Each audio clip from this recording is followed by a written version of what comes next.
Hey, we are still here in Michigan, and we wanted to squeeze this one in before the day ended. This one is what was called the Eloise Mental Asylum, or the Eloise Asylum for the Insane. And I'm going to read to you, first of all, what the historic marker says, and then I'm going to talk to you about the ghosts. All right. There's a lot of fencing here. I could probably get in there, but we're not getting into trespassing. That's not cool. Not today. Anyway, in 1839, Wayne County purchased the Black Horse Tavern, a stagecoach stop located here on the Chicago Road, for use as a poorhouse. Early on, the poorhouse accepted not only the county's indigent, but the infirm and mentally ill as well.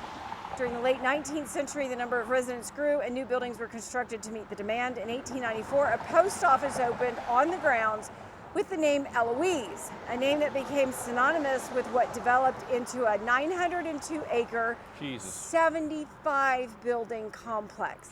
Now, to give you guys background, again, Central State Hospital was on 160 acres. So this was like, what, 6 times the size of Central State Hospital's grounds. And 75 buildings. I don't remember the exact count of how many buildings that Central State had 30 at any given time, but you know, that's a lot of buildings, all right? By the late 1920s, Eloise's population had peaked at 10,000 residents and 2,000 staff. A city in itself. Eloise had its own farm, cannery, bakery, cemetery, which we'll talk about in a minute, employee housing, police and fire departments, trolley and train stations, 16 kitchens, and served 30,000 meals a day. 30,000. Wayne County's medical complex, Eloise, was founded as a poorhouse and eventually became one of the largest public health facilities in the U.S. The most advanced medical and psychiatric treatments were used here, and during the earliest 20th century, Eloise physicians pioneered the use of x-rays for diagnostic purposes. Now, you guys might remember Dr. Kanabe was the first woman in Indiana to use x-rays in a court case in 1909. They also pioneered the use of radium for cancer treatment and open air treatment for tuberculosis. Psychiatric patients underwent electroshock and insulin shock therapy. And yes, they still use ECT today. They also use lithium therapy.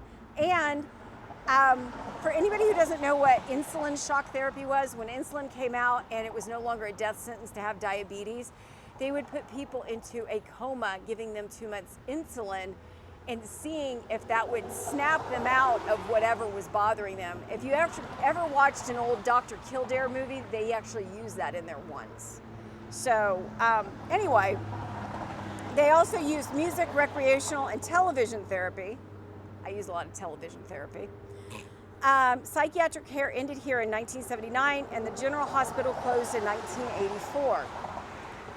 Most of the complex's 75 buildings were razed by the mid-1980s. More than 7,100 patients are buried at the Eloise Cemetery, their graves marked only by numbered blocks. So back in the day, and it's like this at most mental institutions, some of the people were never claimed, and so they were buried on site, and then some of them were taken by their family. And they weren't really good at putting the names to everybody or keeping those records because, you know, why in their minds?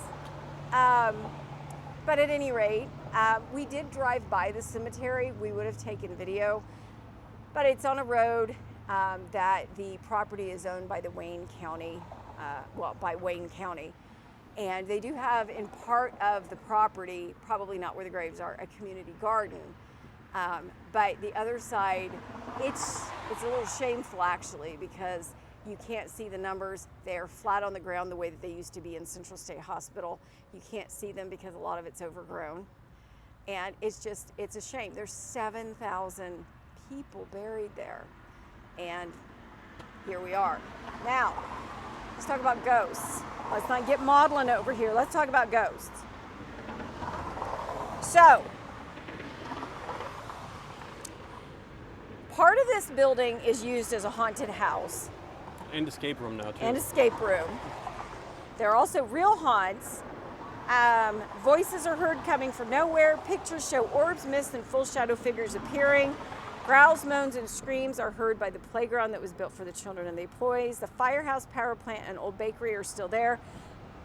And they also have a lot of spiritual activity with people saying that they see shadow figures walking towards them, that they see small children. And one person told me that they had someone chase them. This big building is called the K Beard, right? The K Beard building. K Beard, yeah. And in the back you can see the power plant. So. And I'm really sorry for the loud noises, but we're on a very busy street. But again, this and many other stories can be seen and read about in Michael's Encyclopedia of Haunted Michigan. Thank you. Bye.